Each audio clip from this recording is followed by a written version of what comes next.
Hello दोस्तों, क्या हाल है। तारीख आज 1 मई 2026 नए महीने की शुरुआत के साथ दिन शुक्रवार, हिंदी तिथि वैशाख पूर्णिमा। और ये बात करते हैं आज के मुख्य समाचार में देश भर की तमाम बड़ी खबरों पर नजर डाल। देखिए, एक तो आज 1 मई को वैशाख पूर्णिमा भी है और बुद्ध जयंती भी है। पुराणों के अनुसार इस पूर्णिमा पर भगवान विष्णु के कर यानी कछुए के रूप में अवतार लिया था। वहीं इसी दिन बुद्ध पूर्णिमा वैशाख पूर्णिमा के रूप में भी मनाई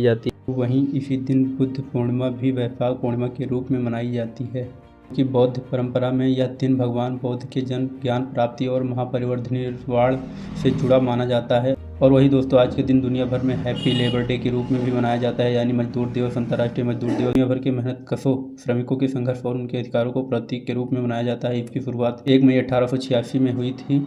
अमेरिका के शिकागो में एक आंदोलन हुआ, उसके बाद 140 साल पुरानी यह घटना है। तब से हर साल यह मजदूर दिवस के रूप में मनाया जाता है। और आज मजदूर दिवस के चलते पूरे उत्तर प्रदेश भी 8 जिलों में अलर्ट रहेगा, क्योंकि हाल ही में आपको पता होगा यूपी नोएडा बरेरह में श्रमिकों को लेबर को हिंसा हुई थी। यही वजह है कि यूपी की योगी सरकार ने बड़ा फैसला लिया नोएडा में। तो आज 1 मई से धारा 163 भी लागू है, जो कि अगले सप्ताह भर तक 8 मई तक धारा 144 की जगह यह 163 लागू रहेगी। वैसे आज 1 मई नोएडा में मजदूरों का फ्री चेकअप भी होगा। 2001 निजी और सरकारी अस्पतालों में कैंप भी लगाएंगे। आज के कुछ बड़े इवेंट्स देख लेते हैं फटाफट से। शेयर बाजार में नहीं होगा कारोबार। महाराष्ट्र दिवस के मौके पर VSE, MCC स्टॉक एक्सचेंज बंद रहेंगे। वहीं कई राज्यों में आज बैंक हॉलीडे भी रहने वाला। महाराष्ट्र, तमिलनाडु, कर्नाटक जैसे पश्चिम बंगाल, गोवा असम जैसे राज्यों में बैंकों की छुट्टी रहेगी। और केंद्रीय कृषि मंत्री शिवराज सिंह चौहान और आज 1 मई को उड़ीसा राज्य के दौरे पर जाएंगे। यहाँ 1700 करोड़ की ग्रामीण सड़क परियोजना के सौगात भी देंगे। वहीं उत्तर प्रदेश के गन्ना किसानों के लिए एक बड़ी जरूरी सूचना। आज 1 मई से ही डिजिटल सर्वेक्षण शुरू होने जा रहा है और इसके लिए किसानों के ऑनलाइन घोषणा पत्र भरना अनिवार्य होगा यूपी सरकार के पोर्टल पर। वहीं दिल्ली में मेट्रो की रेड लाइट को मधुबन चौक स्टेशन पर 1 मई से ही रूट बदल जाएगी। CMRC की तरफ से एडवाइजरी भी जारी की गई है। और देखिए, आज 1 मई सिगरेट पीना महंगा हो जाएगा। 70% तक सिगरेट के दाम बढ़ सकते हैं। गोल्ड फ्लेक्स से लेकर क्लासिक तक की कई सारे सिगरेट के पैकेट के दाम 10 से 17% तक बढ़ सकते हैं। वैसे और भी दोस्तों, आज में 1 मई से हमारे देश में कई सारे नए नियम बदलाव भी लागू होने जा रहे हैं। LPG गैस सिलेंडर से लेकर क्रेडिट कार्ड तक 10 नए नियम महत्वपूर्ण बड़े बदलाव लागू होने जा रहे हैं। मैंने आपको कल ही बताया था कि VPR न्यूज़ चैनल पर मैंने इसको लेकर एक अलग से वीडियो डाल दिया है। तो अगर आपने यह वीडियो नहीं देखा तो ज़रूर देख लीजिए।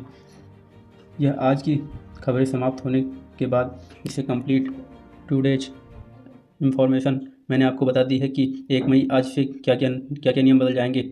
आम आदमी के लिए बहुत ही महत्वपूर्ण जानकारियाँ मिलेगी आपको। इससे ठीक है ना। चलिए अगला अपडेट देखते हैं। आज 1 मई से कई राज्यों में जनगणना 2027 का अभियान भी शुरू होने जा रहा है। स्वतः जनगणना के बाद फिर घर घर सर्वे किया जाएगा और जनगणनात्मक कमी आपसे 33 तरह से सवाल पूछेंगे। वही खबर है, पंजाब किसानों के लिए संभाव भगवत मान सरकार का बड़ा तोहफा दिया जाएगा। आज 1 मई से ही नहरों में दौड़ेंगे 21,000 कसेक पानी भूजल को बचाने के लिए। ऐतिहासिक पहल है यह पंजाब सरकार की ओर से। खबर देखिए, चाइना की राजधानी बीजिंग में अब 1 मई आज से ही ड्रोन बैन हो जाएंगे। न कि कोई ड्रोन खरीद सकेगा, ना ही उड़ पाएगा।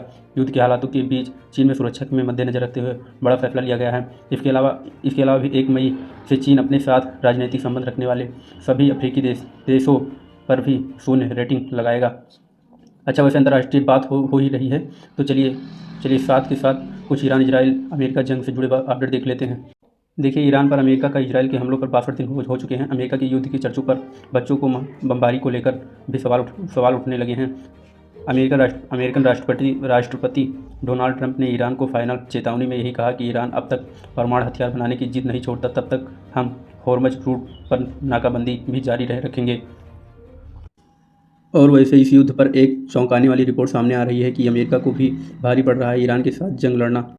इस युद्ध की वजह से अमेरिका में महंगाई ने पिछले 3 सालों का रिकॉर्ड तोड़ दिया। ईरान युद्ध की वजह से अमेरिका में भी गैस की कीमतों पर उछाल देखने को मिल रहा है। फूड ऑयल, कच्चे तेल वगैरह के रेट्स भी बढ़े हैं और अमेरिका में भी महंगाई पिछले 3 सालों के उच्चतम स्तर पर पहुँच चुकी है। और देखिए, बीते दिन कोई कच्चा तेल इतना महंगा हो गया है कि पिछले 4 साल में सबसे महंगा हो चुका है।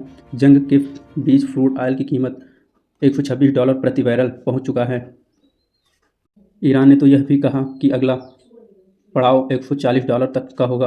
अगर यह युद्ध रुका नहीं तो महंगा होगा कच्चा तेल और इस वजह से दुनिया भर में पेट्रोल डीजल के रेट्स बढ़ सकते हैं। वही देखिए, डोनाल्ड ट्रंप ने अपनी एक फ़ोटो शेयर करते हुए भी लिखा ईरान के लिए चेतावनी में कि तूफान आने वाला है। ईरान ने भी कहा कि अमेरिकन नाकाबंदी फेल होगी, यानी दोनों देश अभी पीछे हटने का नाम नहीं ले रहे हैं तो जंग के हालात और बढ़ सकते हैं। हालांकि इस बीच ईरान से एक अच्छी खबर आई भारत के लिए। देखिए, ईरान ने एक स्टेटमेंट देते हुए कहा कि होर्मुज़ रूट से भारतीय जहाज़ों के गुजरने पर हमारी तरफ से कोई रोक नहीं है। इसके अलावा 10,000 भारतीयों की सुरक्षा भी हमारे लिए प्राथमिकता है। वहीं चाबहार रेलवे लाइन का काम भी 90% पूरा हो चुका है। यह चाबहार रेलवे लाइन जो है एक भारत को सेंट्रल एशिया की कनेक्ट करता है डायरेक्टली। इसका रूट भी आप देख सकते हैं। ईरान ने तो अमेरिका के लिए भी कहा कि ईरान को जल्दी ही समझदार बनाना होगा। ट्रंप ने एक संदेश के साथ अपनी पोस्ट में लिखा, ईरान अभी अपनी स्थिति संभाल नहीं पा रहा है। और वही खबर देखे गए संकट के बीच भारत में केंद्रीय सरकार सख्त हुई, फिर से आदेश दिया। कहा कि जिन ग्राहकों के पास एलपीजी कनेक्शन है उन्हें अपना एलपीजी कनेक्शन छोड़ना होगा।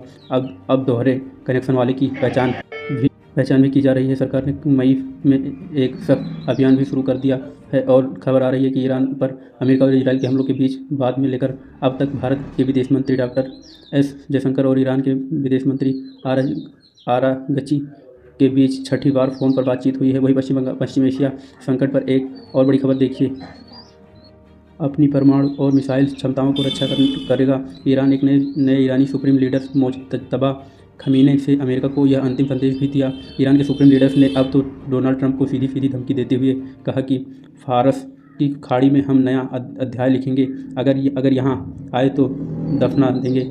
ईरान के सर्वोच्च नेता आखिमे खमीने ने अपने मिसाइल को परमाणु शक्ति प्रोग्राम को राष्ट्रीय धरोहर बताकर डोनाल्ड ट्रंप के समझौते प्रस्ताव को भी ठुकरा दिया। इतना ही नहीं, ईरानी राष्ट्र ने भी ट्रंप को धमकी में कहा कि खाड़ी देशों में विदेशी हुकूमत नहीं चलेगी।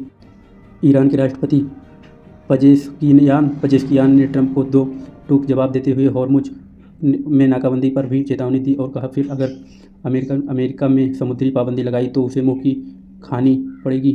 और इस बीच अमेरिकन राष्ट्रपति डोनाल्ड ट्रंप ने एक और सोशल मीडिया पोस्ट में लिखा कि तूफान आ रही है, कोई इसे रोक नहीं सकेगा। तुरंत सोशल मीडिया प्लेटफॉर्म पर ट्रंप ने यह पोस्ट शेयर किया और इससे पहले एक और पोस्ट में डोनाल्ड ट्रंप ने हद कर दी।